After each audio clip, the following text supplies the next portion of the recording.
I should have stayed home. God help me. I shouldn't have followed her. What I saw, no one would ever believe it. She was everything the village needed. Her voice could calm the storm, and her prayers seemed to bring miracles.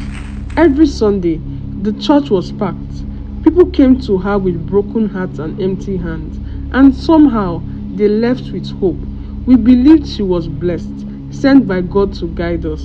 But in daylight, things are never as they seem. At night, Mama Grace disappeared in the shadows. It wasn't until I followed her that I began to understand the horror. I knew the whispers in the village, but I didn't want to believe them. Girls were disappearing, families were crying out, but no one ever connected the dots. Mama Grace was always there, comforting the grieving, promising prayers that would heal. But what I didn't know was that her promises came with a deadly price. One night, I decided to follow her. I watched as she slipped into the darkness, walking with a purpose. Her footsteps quick but careful. I hid in the shadows, keeping my distance. My heart pounded. Where was she going? I saw the compound before me, a place no one dared approach. There were guards everywhere, eyes watching like hawks. And then I saw it. Girls locked in cages. Young girls, scared, crying, their eyes wide with fear.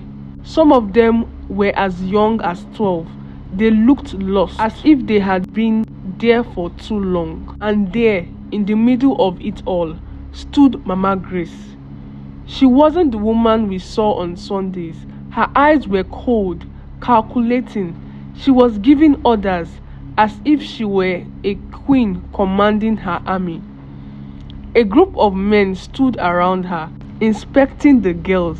They weren't looking at them with sympathy or concern. No, they were sizing them up like they were products to be sold. And then I saw it, the table.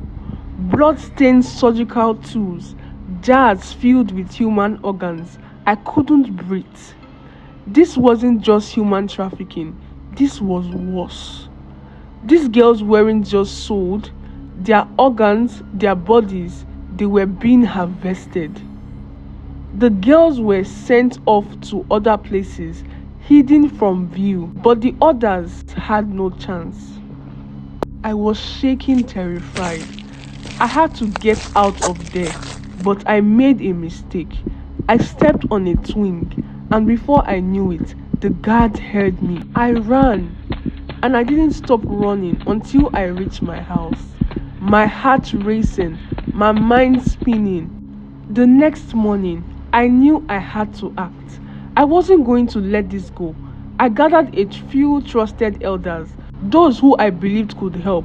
We went back to that compound, ready to expose her. But when we arrived, everything was gone. The cages, the bloodstains, all wiped away. There was no sign of Mama Grace, no signs of the girls. It was as if they vanished into thin air.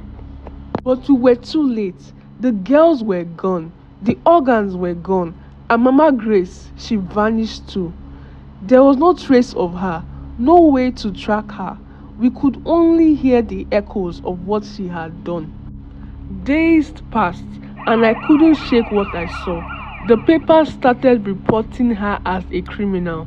They said she was wanted for human trafficking, organ harvesting, but it was too late. She was already on a plane to another country, and the evil she had started in our village was already spreading. What I learned that night changed me forever. Evil doesn't always show itself in dark corners. Sometimes it wears a mask. It hides behind a smile, behind promises of hope, behind a voice that tells you everything will be okay. But not everything that glitters is gold, and not every preacher is a saint. I didn't know what to do with the truth I carried, but I knew one thing for sure. We cannot ignore the signs. Evil can be closer than we think.